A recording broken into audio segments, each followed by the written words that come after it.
She loved to sing. She wasn't the best singer. Anyone who'd heard her sing would attest to that.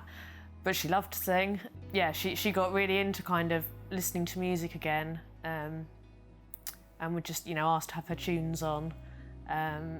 So we would belt out, she loved Smooth or Magic, something like that. So we would be belting out Whitney Houston or Celine Dion. She loved ABBA, so we'd have a good old sing-song to ABBA.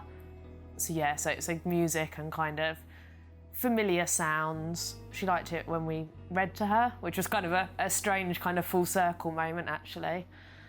That kind of started, being a teacher, I had to record lessons and videos for my class during lockdown. So I would say, do you mind if I read part of our class book because I need to record it? And that became quite a nice thing that we would do together. My brother, sister or I would read to her, which she really liked. Yeah, it's kind of a full circle moment, obviously, from her being an avid reader to us when we were young.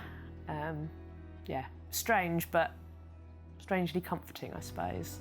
Especially the sicker she got, the more helpless we felt. She got to the point where she couldn't even tell us what she wanted, apart from goo. The word goo will be forever stuck in our heads. What did that mean? So that was anything soft that she could eat, basically. So you'd say, would you like something to eat? Yeah. What would you like? Goo.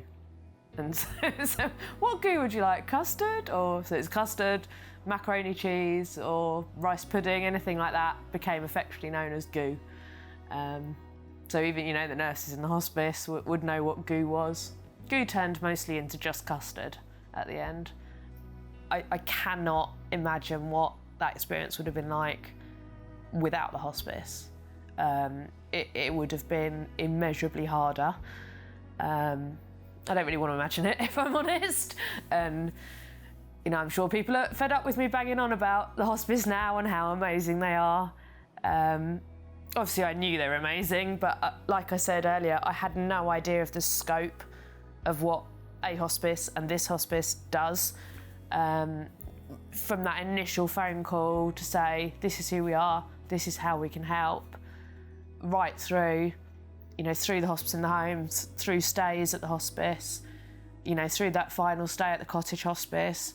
And then, even beyond that, the support we were given in terms of, this is what you do now. Because, unless you've been through that, how do you know what to do, what that day after, actually look like.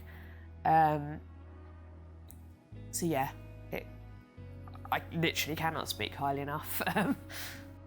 It was a really, I want to say, relaxing place to be. The way it's been set up, the building, it felt less medical.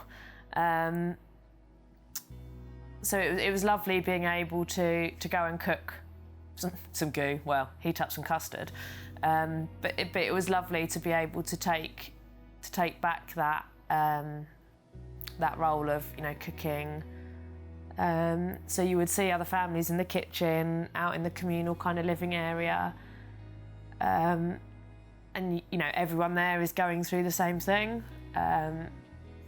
We had some conversations with families there that we couldn't have with other people, because we all just had that, we were all on the same level of understanding, if that's the right word. You don't, it sounds strange, but you don't get the feeling it's a charity when you're there, because there is no hesitation in giving you what you need at that point and what your family member needs at that point.